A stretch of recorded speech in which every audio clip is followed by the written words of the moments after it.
Hello everyone. आज के इस लेक्चर में हम डिस्कस करेंगे एस्टिमेशन ऑफ एफेड्रिन HCl। ये हमारी सेकेंड यूनिट का फाइनल लास्ट टॉपिक है। ठीक है, तो अगर हम इसका स्ट्रक्चर देखते हैं एफेड्रिन का, तो अगर हम एफेड्रिन HCl की बात करते हैं जो कि एक सॉल्ट है विद, देखिए ये सॉल्ट अगर HCl लिखा हुआ है या फिर सोडियम सॉल्ट है, यहाँ पर HCl सॉल्ट है, इसका मतलब ये कोई वीक बेस होगा। वीक बेस के साथ में स्ट्रॉन्ग एसिड का सॉल्ट बना रखा है जिससे इसकी स्टेबिलिटी बनी है। ठीक है, तो अगर हम एफेड्रिन HCl की बात करें तो ये स्ट्रक्चर है जिसका। तो यहाँ पर आपको अगर मैं कहूँगी कि आप बेस की बात कर रहे हैं, वीक बेस की बात कर रहे हैं, मैं बच्चों से कहूँगी इसमें से कौन सा ऐसा ग्रुप है जो आपको बेसिक नेचर का लग रहा है। ठीक है, तो क्योंकि आप अभी इनिशियल केमिस्ट्री के फेज में हो तो डेफिनेटली आपको ये डाउट हो सकता है कि यहाँ OH दिखाई दे रहा है तो ये एज अ बेस हम उसको काम में लेंगे। बट बच्चों यहाँ जो है एफेड्रिन जो होता है वो एक अमीन डेरिवेटिव है। ठीक है, तो यहाँ पर अमीन ग्रुप जो दिख रहा है आपको, जब इसके दो मॉलिक्यूल की बात हम कर रहे हैं और जब प्रोटोनेटेड एफेड्रिन की बात हम करेंगे, इसका मतलब ये जो HCl में से जो दो आपके प्रोटॉन्स थे वो इस अमीन पे नाइट्रोजन पे जाके अटैच हो गए हैं और यहाँ पर एक अमीन आपको दिखाई दे रहा है, फॉर्म हो गया है। तो ये जो अमीन आपको दिख रहा है ये जो रिस्पॉन्सिबल है इसके बेसिक नेचर के लिए। ठीक है, क्योंकि अभी हम कह रहे हैं ना एफेड्रिन वीक बेस है, तो इसका मतलब कि इसके बेसिक नेचर के लिए कोई ग्रुप होगा जो रिस्पॉन्सिबल होगा। तो ये जो ग्रुप है आपका इसके बेसिक नेचर के लिए रिस्पॉन्सिबल है। तो अब हम अगर बात करते हैं एस्टिमेशन ऑफ एफेड्रिन HCl की, तो अब हमारे पास कुछ अमाउंट ऑफ एफेड्रिन प्रेजेंट है एक सॉलिड फॉर्म में और हमें पता करना है कि उसके अंदर कितना एफेड्रिन एक्चुअल में प्रेजेंट है। ठीक है, यानी परसेंटेज प्योरिटी निकालनी है। तो हमें करना क्या पड़ेगा, अगर हम टाइट्रेशन की हेल्प लेते हैं, नॉन एक्वस टाइट्रेशन की जो कि हम यहाँ पढ़ रहे हैं, इसकी हेल्प लेते हैं तो हमें इस एफेड्रिन को टाइट्रेट करना पड़ेगा किसी एसिड के साथ में। ठीक है, टाइट्रेट करके हम उसका एस्टिमेशन कर लेंगे। तो इसके लिए हमें क्या करना होगा, एक ब्यूरिट में हम ले लेंगे परक्लोरिक एसिड। ठीक है, और हमारे पास जो कॉनिकल फ्लास्क है उसमें हमारा सैंपल, दैट इज हमारा एफेड्रिन HCl का सैंपल। ठीक है, तो अब अगर हम लास्ट अपना बात करें जो हमने सोडियम बेंजोएट का एस्टिमेशन किया था, तो वो भी एक टाइप का वीक बेस था। ठीक है, तो उसको हमने एस्टिमेट करने के लिए सेम प्रोसीजर का यूज़ किया था। वही प्रोसीजर यहाँ पर भी फॉलो करेंगे। यहाँ पर भी हम परक्लोरिक एसिड ले रहे हैं as a standard strong acid. ठीक है, और उसको स्टैंडर्डाइज करने के लिए, परक्लोरिक एसिड को स्टैंडर्डाइज करने के लिए यहाँ पर भी हम पोटेशियम हाइड्रोजन थैलेट सोल्यूशन बनाएंगे और स्टैंडर्डाइज करेंगे। ठीक है, तो without wasting any time I just want to remind you, जहाँ पर हमने सोडियम बेंजोएट के सॉल्यूशंस बनाए थे और वही सॉल्यूशंस हम यहाँ पर यूज़ कर लेते हैं। तो सबसे पहले हमें करना है preparation of 0.1 normal perchloric acid. इसमें हमने क्या किया था, ग्रेजुअली मिक्स किया था 8.5 ml ऑफ परक्लोरिक एसिड को 900 ml of glacial acetic acid में। इसका डिस्क्रिप्शन आप मैं लिंक अवेलेबल करा दूंगी, लास्ट जो आपका लेक्चर है उससे भी मिल सकता है। फिर उसके बाद हमने उसमें 30 ml एसिटिक एनहाइड्राइड ऐड किया था, उसमें मैंने रीज़न दे रखा है क्यों किया था। ठीक है, फिर हमने मेकअप कर लिया था वॉल्यूम 1 लीटर में विद ग्लेशियल एसिटिक एसिड और उसको 24 आवर्स के लिए हमने छोड़ दिया था। ठीक है, उसके बाद अब देखिए हमने ये जो बनाया है दिस इज सेकेंडरी स्टैंडर्ड, तो हमें इसे स्टैंडर्डाइज करना पड़ेगा परक्लोरिक एसिड को। तो एक हमें स्टैंडर्ड चाहिए होगा पहले, उस स्टैंडर्ड को हमने कौन सा स्टैंडर्ड लिया, पोटेशियम हाइड्रोजन थैलेट। ठीक है, इसको एज अ स्टैंडर्ड लेके हमें इसे स्टैंडर्डाइज करना है। हमने बनाया 0.1 नॉर्मल का था, लेकिन एग्जैक्टली कितना नॉर्मल का बना वो हमें पता होना चाहिए, बिकॉज हमें जब परसेंटेज ऐसे कैलकुलेट करने वाले हैं हम लोग, उसमें उसको पुट करना होगा कि एक्चुअल जो नॉर्मेलिटी है आपके टाइट्रेंट की वो क्या है, वो पता होना चाहिए। तो उसके लिए हमें इसे स्टैंडर्डाइज करना है। तो स्टैंडर्डाइज करने के लिए हमने किससे स्टैंडर्डाइज किया है, पोटेशियम हाइड्रोजन थैलेट से। 0.1 नॉर्मल पोटेशियम हाइड्रोजन थैलेट बनाया है हमने यहाँ पर। 0.51 gram of potassium hydrogen phthalate लेकर उसको 25 ml of glacial acetic acid में डिसॉल्व किया है, रिफ्लक्स कंडेंसर लगाया है, उसको कूल हुआ करने दिया है, होने दिया है, और फिर उससे स्टैंडर्डाइजेशन करवाया है किसका, परक्लोरिक एसिड का, जो कि आप यहाँ देख सकते हो एज अ इंडिकेटर हमने यूज किया है यहाँ पर क्रिस्टल वॉयलेट इंडिकेटर, जो कि एंड पॉइंट पर लाइट ग्रीन कलर शो करेगा। एंड पॉइंट पर हम निकाल लेंगे N1V1 इक्वल्स टू N2V2 फॉर्मूले से actual normality of perchloric acid. ठीक है, यहाँ पर हमें क्या रखना है, नॉर्मेलिटी निकालनी है। वॉल्यूम परक्लोरिक एसिड का कितना यूज हुआ इस 0.1 नॉर्मल को न्यूट्रलाइज करने के लिए। ठीक है, तो यहाँ N2 की जगह पे रख देंगे 0.1, जो कि हमने पोटेशियम हाइड्रोजन थैलेट बनाया था, उसका हमने वॉल्यूम कितना लिया यहाँ पर वो लिख देंगे। ठीक है, 25 ml है, और हमारी जो एक्चुअल नॉर्मेलिटी है परक्लोरिक एसिड की वो N1 निकल के आ जाएगी। अब हमें पता है कि हमारा जो परक्लोरिक एसिड है वो कितना नॉर्मल बना है। करेक्ट, यहाँ हमारे पास स्टैंडर्डाइज किया हुआ परक्लोरिक एसिड रेडी है। अब हमें क्या करना है, अपना सैंपल प्रिपेयर करना है, जिसको हमें इस परक्लोरिक एसिड की हेल्प से एस्टिमेट करना है। तो सिंपली हमें क्या करना है, एफेड्रन HCl का जो हमारे पास सैंपल है उसे हम वे करेंगे एक्यूरेटली, जितना ग्राम भी हमने लेना है। ठीक है, 0.5 ग्राम मान लीजिए हमने लिया है, वो तो हमें पुट करना है वेट, तो कोई ऐसी प्रॉब्लम नहीं है, आप जितना आपके पास अवेलेबल है उतना आप ले सकते हैं जिस भी वेट में है, और उसे enough amount of glacial acetic acid में डिसॉल्व कर लेंगे।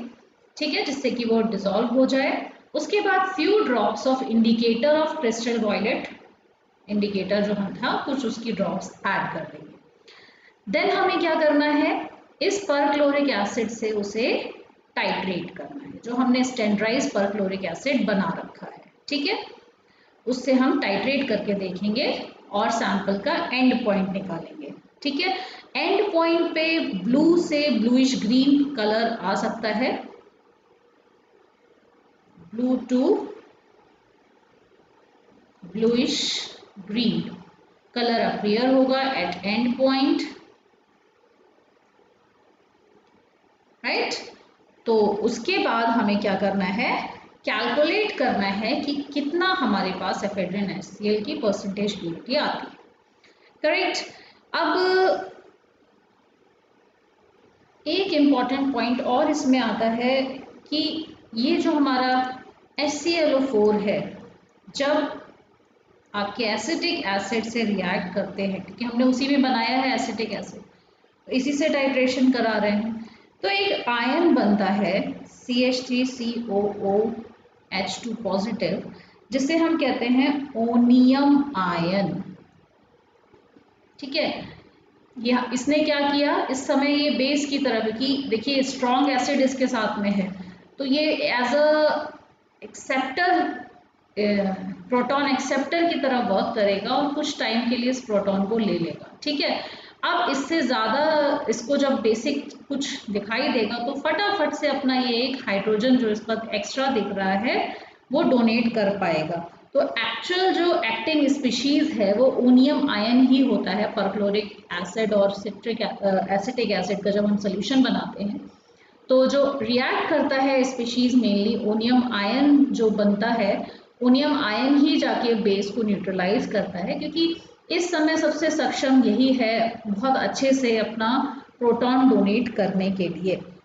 ठीक, फिर क्योंकि वहाँ पर CH3COO नेगेटिव आयंस भी होते हैं, तो आपका ये CH3COOH2 प्लस अगर आप इसको मिला दें CH3COO नेगेटिव से, तो वापस से आपका CH3COOH आपको मिल जाते हैं 2 मोल्स।